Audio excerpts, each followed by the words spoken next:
السلام علیکم ورحمۃ اللہ وبرکاتہ ان الحمد للہ نحمده ونستعینه ونستغفره ونعوذ باللہ من شرور انفسنا ومن سیئات اعمالنا من يهده الله فلا مضل له ومن يضلل فلا هادي له واشهد ان لا اله الا الله وحده لا شريك له وأشهد أن محمدا عبده ورسوله أما بعد فإن خير الحديث كتاب الله وخير الهدي هدي محمد صلى الله عليه وسلم وشر الأمور محدثاتها وكل محدثة بدعة وكل بدعة ضلالة وكل ضلالة في النار۔ ہر قسم کی حمد و ثنا اللہ تبارک و تعالی کے لیے، اور بے شمار درود و سلام ہوں جناب نبی اکرم صلی اللہ علیہ وسلم کی ذات اقدس پہ۔ اسلامی آداب پہ گفتگو ہو رہی ہے، اور آج کے درس میں کتاب کے مؤلف کہتے ہیں وَمَعَ الْوَالِدَيْنِ، کہ ایک مسلمان کو چاہیے کہ ان آداب کو اپنائے جن آداب کا تعلق والدین کے ساتھ ہے۔ والدین کے آداب قرآن و حدیث میں بیان ہوئے ہیں، ان آداب کو اپنانا چاہیے اور ان آداب کو ترک کرنے سے گریز کرنا چاہیے۔ چنانچہ اللہ تبارک و تعالی فرماتے ہیں 15ویں سپارے میں سورہ اسراء میں، سورہ بنی اسرائیل میں، وَقَضَىٰ رَبُّكَ أَلَّا تَعْبُدُوا إِلَّا إِيَّاهُ وَبِالْوَالِدَيْنِ إِحْسَانًا، کہ تمہارے رب کا یہ آرڈر ہے، تمہارے رب کا یہ حکم ہے کہ عبادت ایک اللہ کی کرنی ہے اور والدین کے ساتھ حسن سلوک کرنا ہے۔ إِمَّا يَبْلُغَنَّ عِندَكَ الْكِبَرَ أَحَدُهُمَا أَوْ كِلَاهُمَا فَلَا تَقُل لَّهُمَا أُفٍّ وَلَا تَنْهَرْهُمَا وَقُل لَّهُمَا قَوْلًا كَرِيمًا، اگر تمہارے پاس ان میں سے کوئی ایک یا دونوں ہی بڑھاپے میں پہنچ جائیں تو انہیں اف بھی کہنے کی اجازت نہیں ہے۔ اف یہ کلمہ ہے جو آپ اس وقت کہتے ہیں جب آپ والدین کی کسی بات پہ افسوس کا اظہار کرتے ہیں، جب آپ کو ان کی کسی حرکت پہ غصہ آ رہا ہوتا ہے، جب ان کی کسی بات پہ آپ اکتاہٹ کا اظہار کرنا چاہتے ہیں تو آپ کہتے ہیں اف، لیکن آپ ان کے خلاف بولنے کی جرات نہیں کرتے کہ والدین ہیں، لیکن اف آپ کے منہ سے نکل جاتا ہے۔ اللہ تعالیٰ کہہ رہے ہیں اف بھی کہنے کی اجازت کس حالت میں؟ جبکہ والدین بوڑھے ہیں۔ جوانی میں کہنے کی اجازت کیسے ملے گی؟ بڑھاپے میں کہنے کی اجازت نہیں ہے۔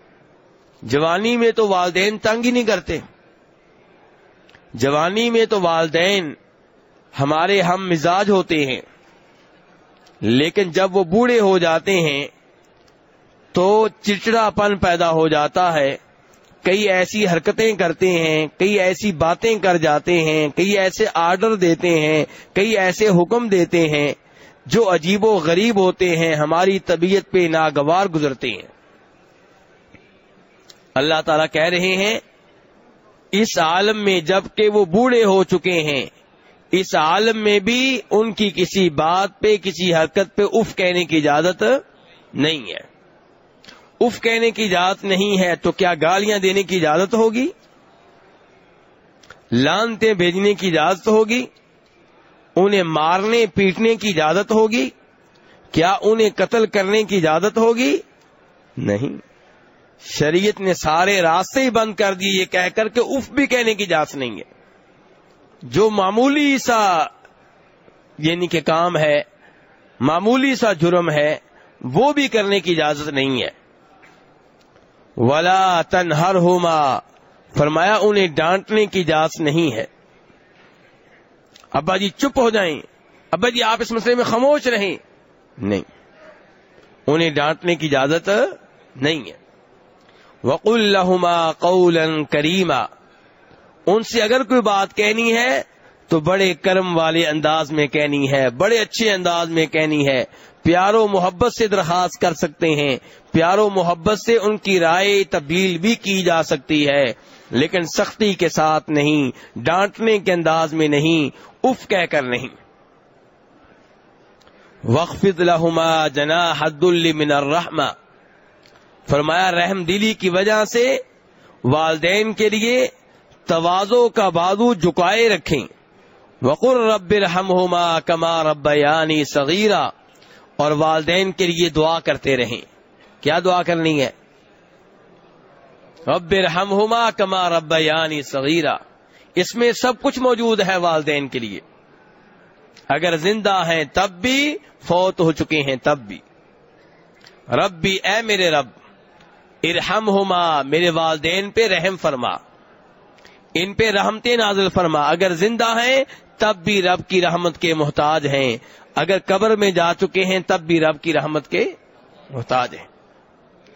رب ارحمہما کما ربیانی صغیرا، یا اللہ ان پہ ایسے رحمتیں نازل فرما جیسے انہوں نے مجھے پالا تھا جب کہ میں چھوٹا تھا، میں چھوٹا تھا، جس پیار و محبت سے مجھے پالتے رہے، بار بار میرا خیال کرتے رہے، میرے اوپر خرچ کرتے رہے، مجھے تعلیم و تربیت دیتے رہے، ایسے ہی یا اللہ تو ان پہ رحمتیں نازل فرما۔ بھائی کہتے ہیں سجدے میں ہم دعا کیسے کریں، ہمیں عربی نہیں آتی، کیا یہ جملہ بھی نہیں آتا؟ رب ارحمہما کما ربیانی صغیرا، والدین کے لیے ہمیشہ یہ دعا کرتے رہیں میرے بھائیوں۔ تو بہرحال اس آیت میں اللہ تعالیٰ نے والدین کے ساتھ جو آداب اختیار کرنے چاہیے وہ بتائے ہیں۔ والدین کے میرے بھائیوں ہمارے اوپر حقوق بہت زیادہ ہیں۔ امام بخاری رحمہ اللہ نے کتاب لکھی ہے الادب المفرد، ایک تو ان کی حدیث کی مشہور و معروف کتاب ہے جس کو ہم کہتے ہیں بخاری شریف، جس کو ہم کہتے ہیں صحیح بخاری، اس کے علاوہ بھی ان کی کئی کتابیں ہیں، ان میں سے ایک کتاب ہے الادب المفرد۔ کتاب کا نام کیا ہے؟ اس کتاب میں انہوں نے وہ حدیثیں درج کی ہیں جن کا تعلق ہے آداب سے، والدین کے ساتھ کون سے آداب اختیار کرنے ہیں، پڑوسی کے ساتھ، رشتہ داروں کے ساتھ، اور دوست احباب کے ساتھ، یہ ان کے آداب پہ مشتمل ایک عمدہ ترین کتاب ہے۔ اس کتاب میں سب سے پہلے جن کے آداب کا تذکرہ کیا ہے وہ والدین کے آداب ہیں۔ اس کتاب کا آغاز کن کے آداب سے ہوتا ہے؟ والدین کے آداب سے، کیونکہ والدین کے حقوق سب سے بڑھ کر ہیں۔ امام بخاری اور مسلم روایت کرتے ہیں جناب عبداللہ ابن مسعود رضی اللہ تعالیٰ عنہ سے، وہ کہتے ہیں کہ میں نے نبی علیہ الصلوۃ والسلام سے سوال کیا۔ لو جی سوال ہونے لگے ہیں، کون سوال کر رہے ہیں؟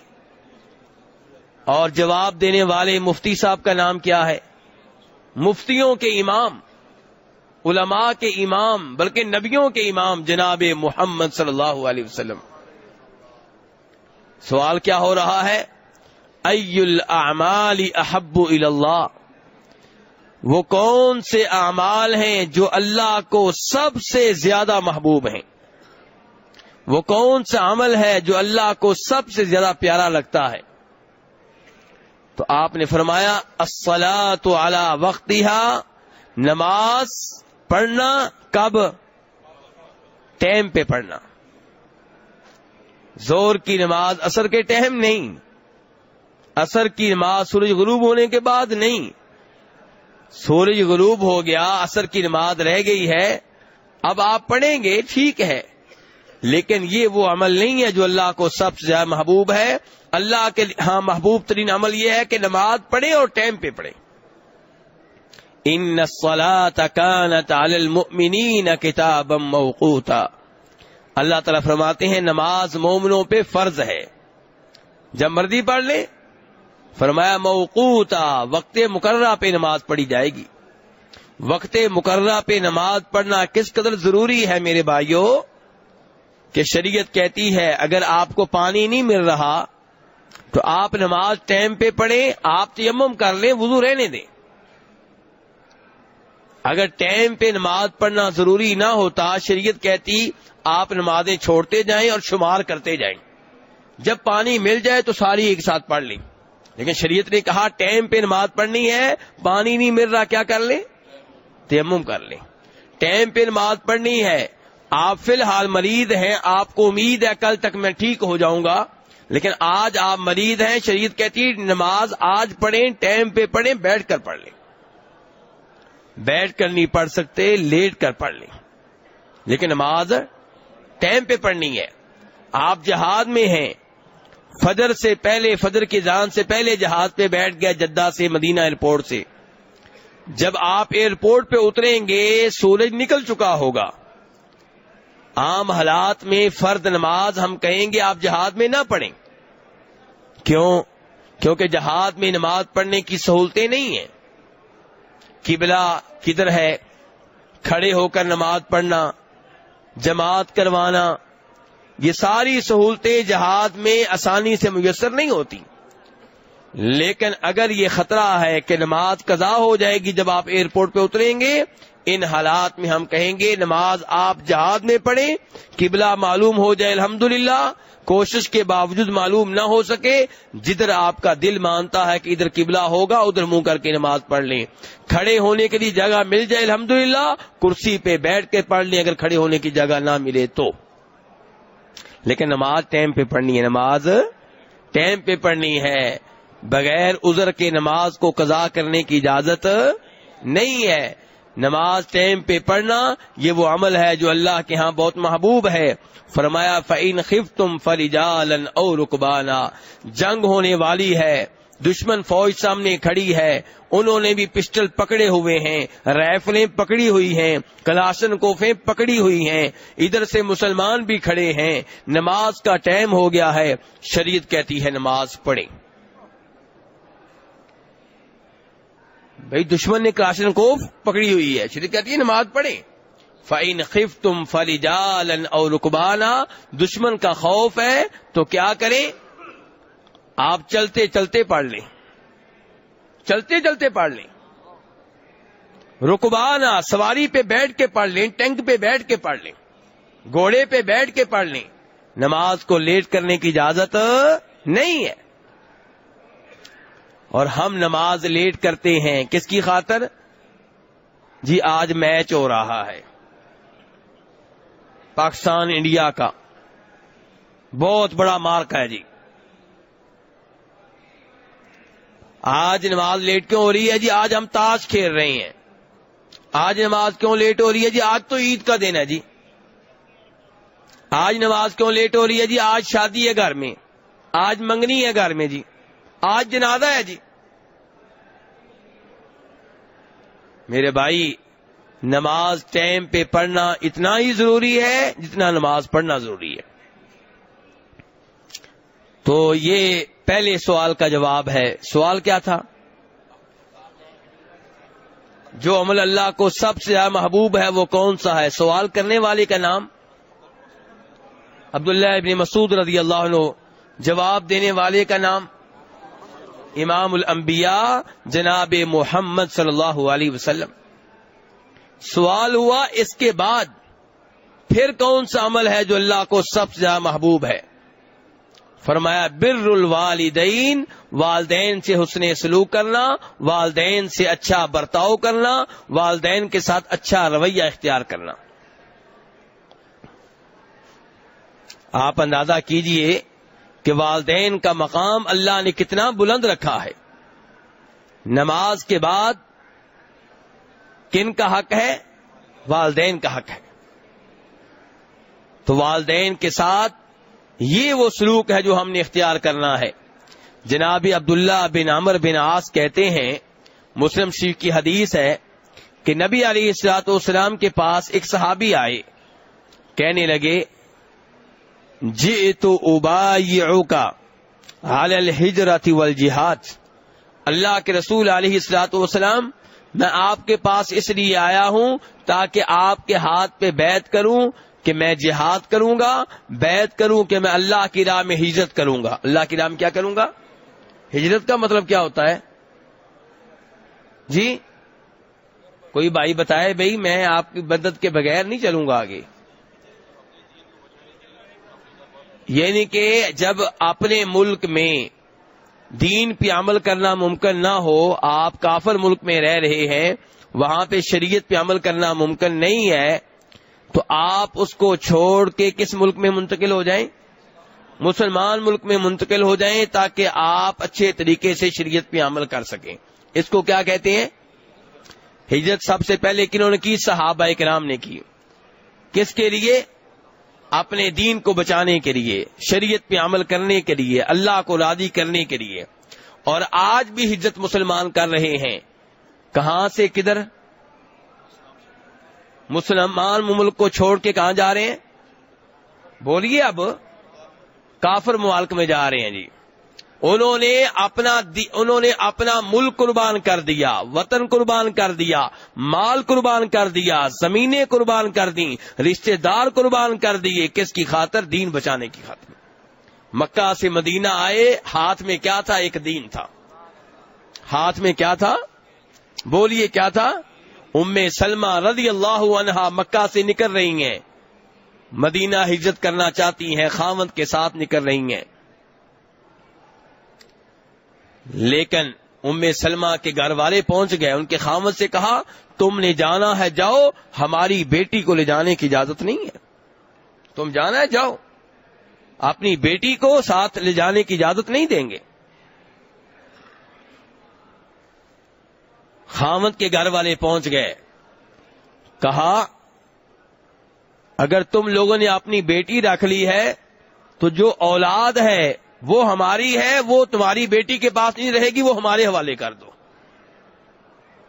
ام سلمہ کو خاوند سے محروم کر دیا گیا، ام سلمہ کو ان کی اولاد سے محروم کر دیا گیا.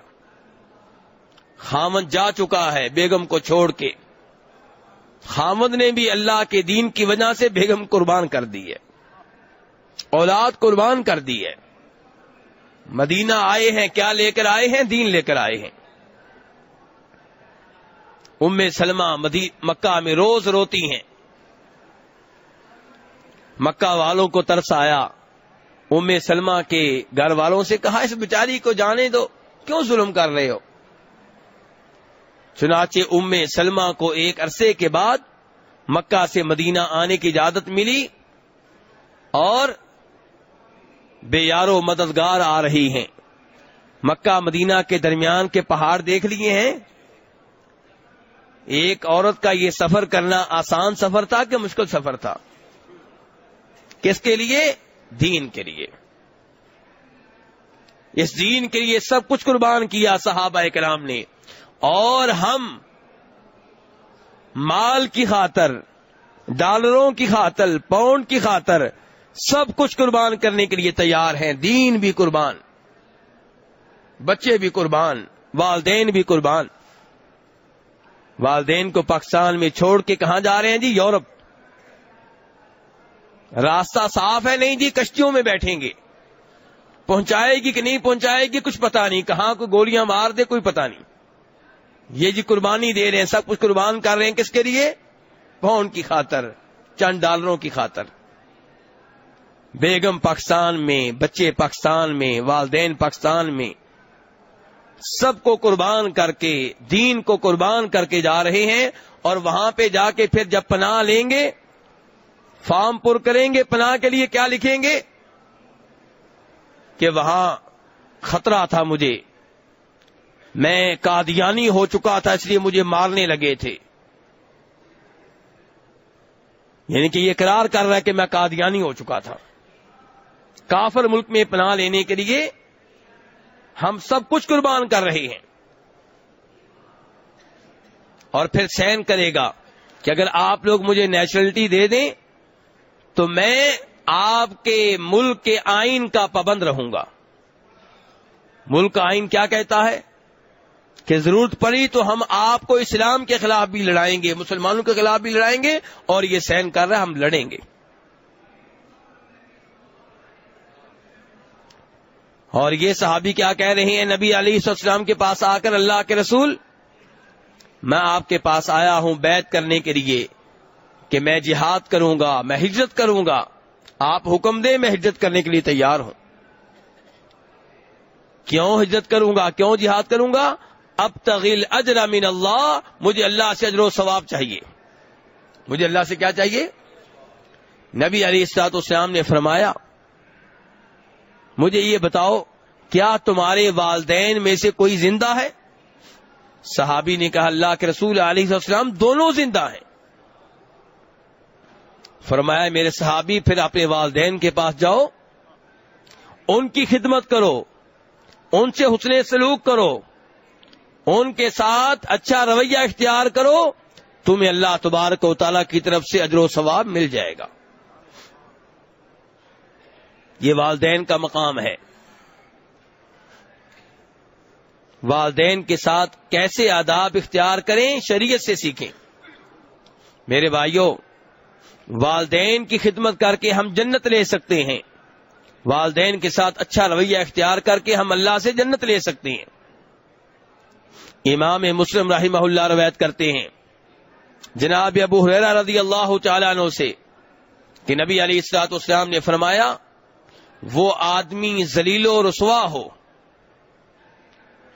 وہ آدمی ذلیل و رسوا ہو, وہ آدمی ذلیل و رسوا ہو.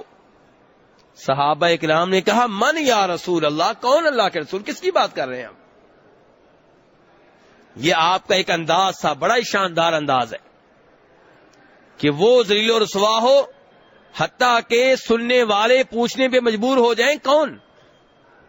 تو پھر یہ مسئلہ ہمیشہ ذہن میں رہے گا, پھر یہ مسئلہ بھولے گا نہیں. صحابہ کرام نے کہا کون اللہ کے رسول, کون ذلیل و رسوا ہو؟ فرمایا جس نے اپنے والدین کو یا ان میں سے کسی ایک کو بڑھاپے کی حالت میں پایا اور انہیں راضی کر کے ان کی خدمت کر کے جنت نہ لے سکا. اس حدیث میں بتایا جا رہا جنت لینے کا طریقہ کیا ہے؟ والدین کی خدمت, والدین کے ساتھ حسن سلوک. بلکہ امام ترمذی بن ماجہ صاف صاف روایت کرتے ہیں نبی صلی اللہ علیہ وسلم سے کہ آپ نے فرمایا الوالد اوسط ابواب الجنہ, کہ والد جو ہے یہ جنت کے دروازوں میں سے بہترین دروازہ ہے. والد دروازہ جنت کے لیے کیا مطلب؟ کہ وہ اعمال جن کے ذریعے آپ جنت میں داخل ہو سکتے ہیں ان میں سے بہترین عمل کیا ہے؟ والد. یہ دروازہ ہے جنت میں جانے کے لیے.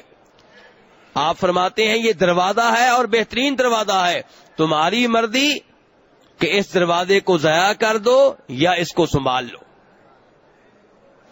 والدین کی خدمت کر کے آپ جنت میں جا سکتے ہیں اور والدین کی نافرمانی کر کے آپ اپنے آپ کو جنت سے محروم کر سکتے ہیں. امام نسائی اور احمد وغیرہ روایت کرتے ہیں کہ نبی علیہ الصلوۃ والسلام نے ایک صحابی سے کہا تھا جو جہاد کے لیے آیا تھا, ہل لک من ام, تمہاری والدہ زندہ ہے؟ صحابی نے کہا جی ہاں. فرمایا فلزمها فإن الجنة عند رجلها, اپنی ماں کو لازم پکڑ لو, ماں کے ساتھ چمٹ جاؤ, ماں کی خدمت کرو, ماں کے ساتھ اس نے سلوک کرو, جنت تمہاری والدہ کے پاؤں کے پاس ہے. جنت کدھر ہے؟ والدہ کے پاؤں کے پاس ہے. آج لوگ آخرت کی کامیابی کے لیے پیروں کے پاؤں پکڑتے ہیں, ننگے رہنے والے نام نہاد فقیروں کے پاؤں پکڑتے ہیں جن سے بدبو آ رہی ہوتی ہے, ان کے لیے سجدہ کرتے ہیں. ارے تیری جنت, تیری کامیابی تیرے گھر میں ہے. والدہ کی خدمت کر, والدہ سے دعائیں لے, والدہ کو راضی کر.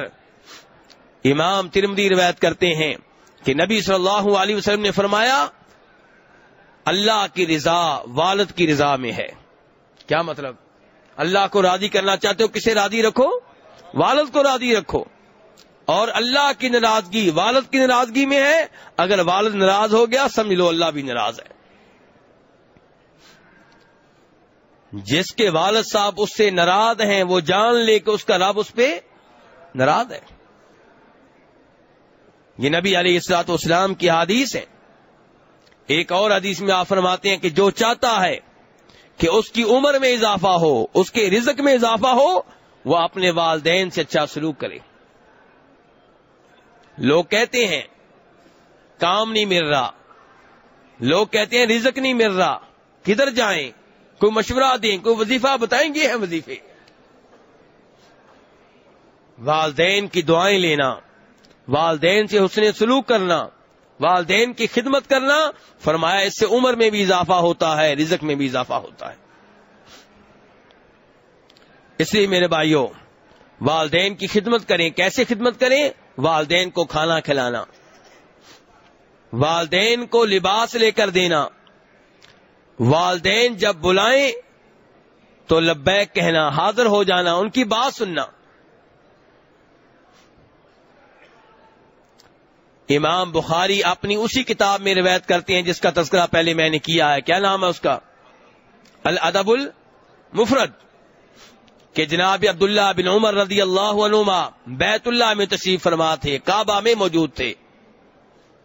ان کے سامنے ایک آدمی کعبہ کا طواف کر رہا ہے اور اس نے اپنی پیٹھ پہ اپنی ماں کو اٹھا رکھا ہے. میرے بھائی حدیث توجہ سے سن رہے ہیں؟ یہ روایت توجہ سے سن رہے ہیں؟ حاجی صاحب سے پوچھیں کیا بات ہو رہی ہے، پچھلے حاجی صاحب سے بھی پوچھیں کیا بات ہو رہی ہے،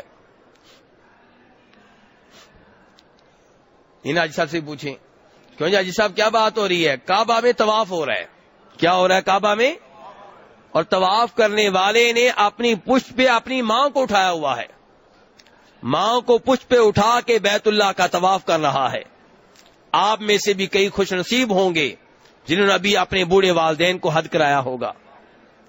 ویل چیئر پہ انہیں کبھی عرفات میں لے کر گئے ہوں گے، کبھی مزدلفہ میں لے کر گئے ہوں گے، کبھی مینا میں لے کر گئے ہوں گے، اور کئی دفعہ انہیں کندھوں پہ اٹھایا ہوگا. سنیے، عبداللہ بن عمر کے پاس یہ آدمی آیا، کہنے لگا مجھے بتائیے، میں نے اپنی والدہ کو پشت پہ اٹھا کے، کمر پہ اٹھا کے حج کرایا ہے، عمرہ کرایا ہے، طواف کرایا ہے، کیا میں نے ان کی خدمت کا، کیا میں نے ان کا حق ادا کر دیا ہے؟ والدین کے جو میرے اوپر حقوق ہیں، والدہ کے جو میرے اوپر حقوق ہیں، کیا وہ ادا ہو چکے؟ عبداللہ بن عمر نے فرمایا نہیں، جب تم پیدا ہونے والے تھے، ماں کے پیٹ میں تھے، آخری دنوں میں تمہاری وجہ سے ماں کو جو دردیں ہوتی رہیں، اور جن کی شادی ہو چکی ہے وہ جانتے ہیں کہ ولادت سے پہلے ایک والدہ کو ولادت کی وجہ سے کیا کیا تکلیفیں برداشت کرنا پڑتی ہیں. وہ درد ناقابل برداشت ہے. اللہ نے ایک ماں کو حوصلہ دیا ہے کہ بیٹے کی خاطر یہ درد برداشت کرتی ہے. عبداللہ بن عمر کہہ رہے ہیں کہ جب وہ تمہاری ماں کو دردیں ہو رہی تھیں، ان میں سے ایک درد جو ہے ابھی تم نے اس کا بھی حق ادا نہیں کیا. یہ والدہ کا حق ہے. یہ ہمارا دین سکھا رہا ہے کتنا عظیم دین ہے یہ والدہ کے حقوق ہیں آپ پہ میرے بھائی. آج ہم والدہ کا فون سننے کے لیے تیار نہیں ہے کہ ٹائم نہیں ہے. آج ہم والدہ کو فون کرنے کے لیے تیار نہیں ہے کہ ٹائم نہیں ہے. بیگم کو فون کرنا ہو تو ٹائم ہے، بچوں سے بات کرنی ہو ٹائم ہے. 2 سال کا بچہ، اسے بات کرنا بھی نہیں آتی، لیکن ہم کہتے ہیں چلے کچھ تو بولے گا، کانوں میں آواز پڑے گی، سکون مل جائے گا. یہی سکون آپ کی والدہ کو چاہیے. اسی سکون کی تلاش میں ہے آپ کی والدہ. وہ بھی آپ کی آواز سننا چاہتی ہے، وہ بھی آپ کو دیکھنا چاہتی ہے. میرے بھائیوں، والدین سے حسن سلوک کرنے کی یہ طریقے صحابہ اکرام سے سیکھیے. والدین کی بات ماننا، والدین کی اطاعت کرنا. ان کے حقوق کتنے زیادہ ہیں؟ آئیے ایک روایت آپ کے سامنے رکھتا ہوں. یہی امام بخاری روایت کرتے ہیں الادب المفرد میں کہ جناب سعد بن ابی وقاص رضی اللہ عنہ کہتے ہیں. کون سے صحابی؟ سعد بن ابی وقاص کہتے ہیں کہ جب میں مسلمان ہوا میری والدہ نے قسم اٹھا لی کہ میں کھانا نہیں کھاؤں گی، کوئی چیز نہیں پیوں گی جب تک کہ تو محمد کا دین ترک نہیں کرے گا صلی اللہ علیہ وسلم. جناب سعد بن ابی وقاص کہتے ہیں میں نے کہا جو بھی ہو جائے میں یہ دین ترک. اللہ اکبر. یہ ہے اعتدال. اللہ نے اسی موقع پہ یہ آیت نازل فرمائی سورہ لقمان وَإِن جَاهَدَاكَ عَلَىٰ أَن تُشْرِكَ بِي مَا لَيْسَ لَكَ بِهِ عِلْمٌ فَلَا تُطِعْهُمَا وَصَاحِبْهُمَا فِي الدُّنْيَا مَعْرُوفًا. میرے بھائی سنیے اللہ تعالیٰ کیا کہہ رہے ہیں. اگر آپ کے والدین آپ پہ پریشر ڈالیں, آپ پہ دباؤ ڈالیں کہ اللہ کے ساتھ شرک کرنا ہے, فرمایا ان کی یہ بات ماننے کی اجازت نہیں ہے. فلا تطعهما, ان کی یہ بات نہیں ماننی, لیکن اس کے ساتھ ساتھ وصاحبهما فی الدنیا معروفا, کوئی دنیاوی مطالبہ کرے تو ان کا پورا کرنا ہے. اعتدال. ایک طرف وہ بچے ہیں جو سمجھتے ہیں کہ ہمارے والدین مشرک ہیں, کافر ہیں, ہم ان کی کوئی بات نہیں مانیں گے, یہ بھی غلط. اور دوسری طرف وہ بچے ہیں جو والد کی ہر بات مانتے ہیں, شرک کروائے تو وہ بھی کرنے کے لیے تیار ہو جاتے ہیں. والد کہے نماز چھوڑ دو, چھوڑ دیتے ہیں. والد کہے داڑھی مونڈ دو, مونڈ دیتے ہیں. غلط ہے. لا طاعت لمخلوق فی معصیت الخالق. جس کام میں رب کی نافرمانی ہو رہی ہو اس کام میں کسی اور کا آرڈر ماننے کی اجازت نہیں ہے, چاہے والد ہو, چاہے والدہ ہو, چاہے خاوند ہو, کوئی بھی ہو. لیکن اس کا مطلب یہ نہیں ہے کہ دیگر باتیں نہیں مانی جائیں گی. دیگر باتیں مانی جائیں گی, قرآن نے یہ بتا دیا. والد صاحب کہتے ہیں بیٹا کل کرنے ہیں, نہیں کریں گے. والد صاحب کہتے ہیں تیجا کرنا ہے, نہیں کریں گے. والد صاحب کہتے ہیں 7واں کرنا ہے, نہیں کریں گے. والد صاحب کہتے ہیں 40واں, نہیں ابا جی. والد صاحب کہتے ہیں برسی, ابا جی یہ کام نہیں ہوگا ہمارے گھر میں. والد صاحب کہتے ہیں 11ویں, نہیں ابا جی غلط ہے. والد صاحب کہتے ہیں شیخ عبد القادر جیلانی کے نام پہ بکرا ذبح کریں گے تو بیٹا ملے گا, نہیں ابا جی اولاد ملتی ہے تو ملے, نہیں ملتی ہے نہ ملے, شرک نہیں کروں گا. ماں کہتی ہے بیٹا فلاں بابے کی قبر پہ حاضری دے دے, چادر چڑھا دے, بیٹا مل جائے گا, بعد میں توبہ کر لینا. نہیں امی جان یہ کام کبھی نہیں ہوگا. اولاد اللہ کی مرضی ہے, وہ دینے پہ آئے تو نکمے سے نکمے آدمی کو دے دے, اور نہ دینے پہ آئے تو انبیاء کرام کو بھی محروم رکھے. وہ شہنشاہ ہے, وہ مالک ہے. امام الانبیاء صلی اللہ علیہ وسلم کو اللہ نے 4 بیٹیاں دے دیں, 4 میں سے 3 آپ کی زندگی میں اللہ نے واپس لے لیں. آپ کو اللہ نے 3-4 بیٹے دیے, سارے کے سارے بچپنے میں اللہ نے واپس لے لیے. اس لیے میرے بھائی شرک کبھی نہیں کرنا. شرک والدین شرک پہ مجبور کریں, یہ بات نہیں مانیں گے. والدین کہیں بیٹھ جاؤ نماز کی ٹائم, نہیں ابا جی یہ بات نہیں مانی جا سکتی. لیکن بدتمیزی نہیں کرنی, بے ادبی نہیں کرنی, گستاخی نہیں کرنی. نماز پڑھنے کے بعد آ کے ان کی خدمت کرنی ہے, ان کا دل جیتنا ہے, ان کو بھی توحید پہ لانا ہے, ان کو بھی شرک سے بچانا ہے, ان کو بھی جہنم کی آگ سے بچانا ہے. تو والدین کی اطاعت کی جائے گی, دنیاوی امور میں ان کا کہنا مانا جائے گا. اور ایسے ہی والدین کو ان کے نام سے نہیں پکارنا, والدین کہ آگے آگے نہیں چلنا, ان کے پیچھے پیچھے چلنا ہے. امام بخاری الادب المفرد میں روایت کرتے ہیں جناب ابو ہریرہ سے رضی اللہ تعالیٰ عنہ کہ یہ جناب ابو ہریرہ ایک آدمی سے کہہ رہے ہیں کہ یہ تمہارے جو والد ہیں ان کو کبھی بھی ان کا نام لے کے نہ پکارنا, کبھی بھی ان کے آگے آگے نہ چلنا, ان کے ساتھ یا ان کے پیچھے چلنا ہے. یہ صحابہ کرام آداب سکھا رہے ہیں. ان آداب کو ہم نے اپنانا ہے. یہی امام بخاری روایت کرتے ہیں الادب المفرد میں کہ جناب ابو ہریرہ رضی اللہ تعالیٰ کی زمینیں تھیں عقیق وادی میں. عقیق جدھر میقات ہے یہ عقیق ہے, تو عقیق وادی میں ان کی زمینیں تھیں. جب اپنی سواری پہ بیٹھ کے جاتے دور سے آواز دیتے امی جان السلام علیکم ورحمۃ اللہ وبرکاتہ. والدہ کی آواز آتی وعلیکم السلام ورحمۃ اللہ وبرکاتہ. بیٹا امی جان میں اللہ سے دعا کرتا ہوں کہ اللہ تعالیٰ آپ پہ رحم فرمائے جیسا کہ آپ نے جب میں چھوٹا تھا مجھے پالا پوسا تھا. والدہ بھی جناب ابو ہریرہ کی والدہ تھیں. کہتی بیٹا میں دعا کرتی ہوں اللہ تمہیں جزائے خیر دے کہ تم اس بڑھاپے میں میرا خیال رکھ رہے ہو.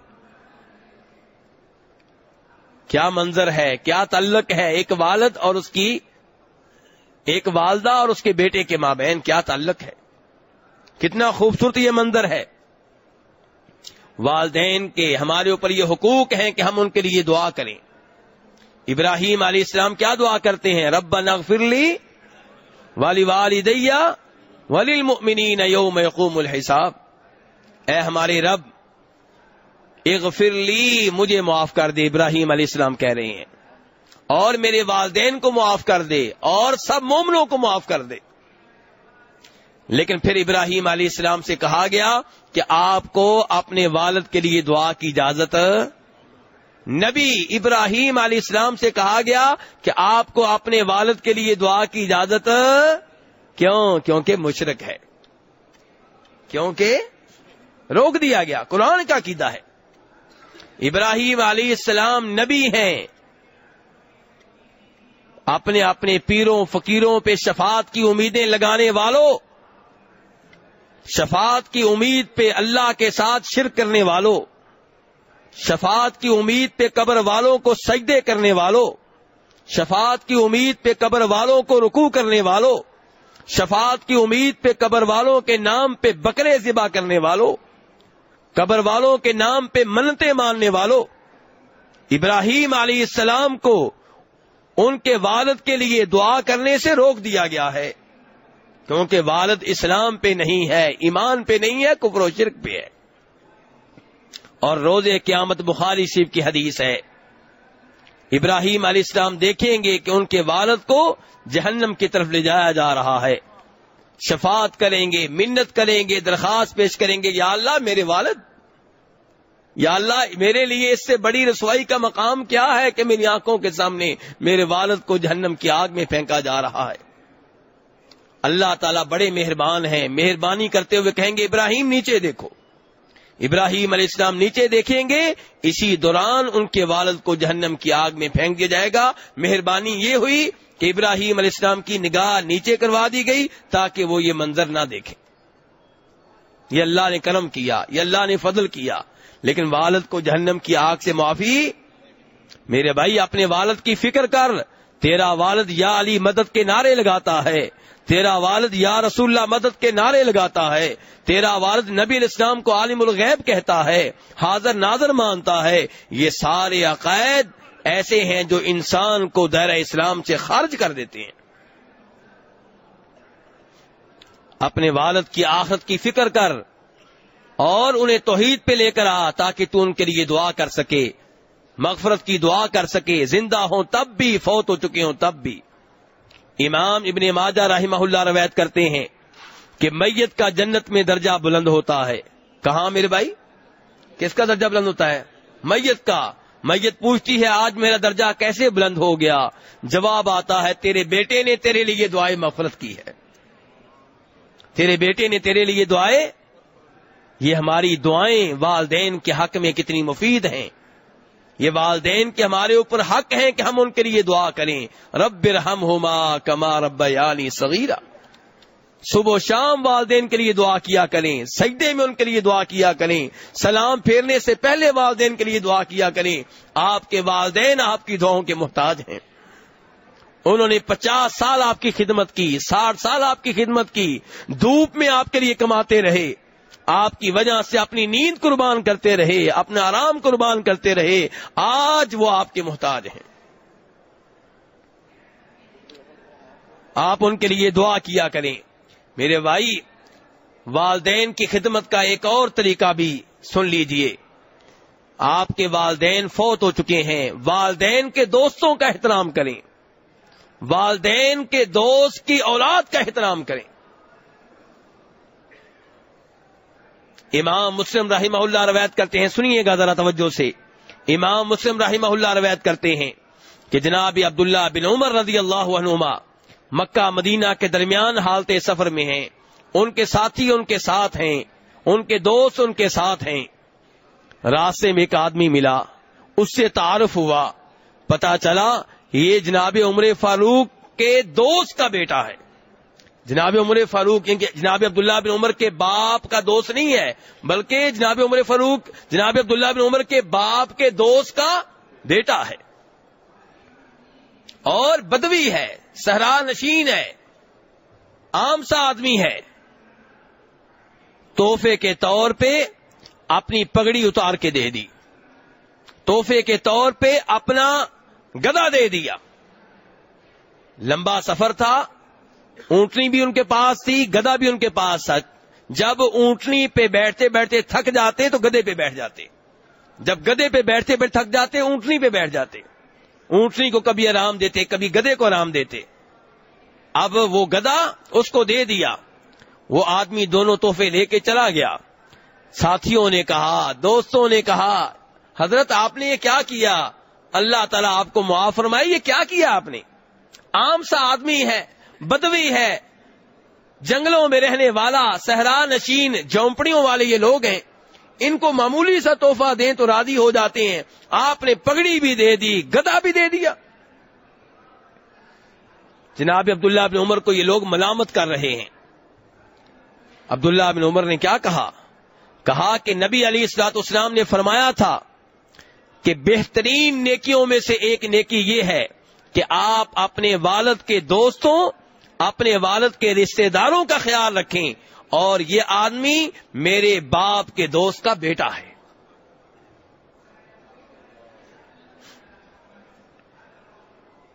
اور ہم اپنے والد صاحب سے کیا کہتے ہیں؟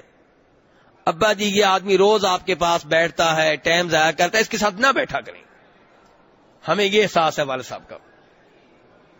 شریعت کہہ رہی ہے والد صاحب کے دوستوں کا خیال رکھیں، ان کا بھی احترام کریں، ان کی بھی عزت کریں. اور ہم والد صاحب کو تکلیف دیتے ہیں یہ بول بول کر کہ ابا جی اس کے ساتھ نہ بیٹھیں، اس کے ساتھ نہ بیٹھیں. ہاں اگر کوئی آدمی مشرک ہو اور وہ والد صاحب پہ اثر انداز ہو رہا ہو، دینی لحاظ سے خراب کر رہا ہو والد صاحب کو، تو الگ بات ہے، یہاں پہ آپ مشورہ دے سکتی ہیں. لیکن ایک نارمل آدمی ہے، دینی لحاظ سے کوئی نقصان نہیں دیتا، صرف یہ ہے کہ آپ کے گھر میں آ کے بیٹھک میں ڈرائنگ روم میں بیٹھ جاتا ہے، چائے کا کپ پی لیتا ہے، کوئی نہ کوئی شربت کا گلاس پی لیتا ہے، کبھی کھانا کھا لیتا ہے والد صاحب کے ساتھ، اور آپ پریشان ہو رہے ہیں. آپ یہ نہیں دیکھتے کہ والد صاحب کا اس کے ساتھ دل لگا ہوا ہے، والد صاحب اس کے ساتھ بیٹھ کر راضی رہتے ہیں، والد صاحب اس کے ساتھ گفتگو کر کے خوش ہوتے ہیں. آپ ڈانٹ رہے ہیں، ٹوک رہے ہیں، آپ کی یہ جرت؟ تو میرے بھائی والدین کا خیال رکھیے، والدین کے آداب، والدین کے ساتھ جو آداب اپنانے چاہیے اور شریعت نے بتائے ہیں وہ آپ اپنا لیجئے. انشاءاللہ اسی میں ہمارے لیے کامیابی ہے. والدین کو راضی کریں گے تو رب راضی رہے گا. لیکن یہ بات بتا چکا ہوں، والدین کی وہ بات نہیں ماننی جو شریعت کے، لیکن اس کا مطلب یہ بھی نہیں کہ والدین کا بائیکاٹ کر دیں. انہوں نے غلط آرڈر دیا ہے، غلط آرڈر آپ نہیں مانیں گے. باقی ان کے جو آرڈر شریعت کے خلاف نہیں ہے وہ آپ مانتے رہیں گے، حسن سلوک کرتے رہیں گے، پیسے دیتے رہیں گے، لباس دیتے رہیں گے، تحفہ دیتے رہیں گے، کھانا دیتے رہیں گے، ان کی خدمت کرتے رہیں گے، ان کو دبانا پڑے دباتے رہیں گے، تیل لگانا پڑے لگاتے رہیں گے، غسل کرانے کی ضرورت پیش آئے آپ غسل کرائیں گے. یہ سارے کام آپ کرتے رہیں گے.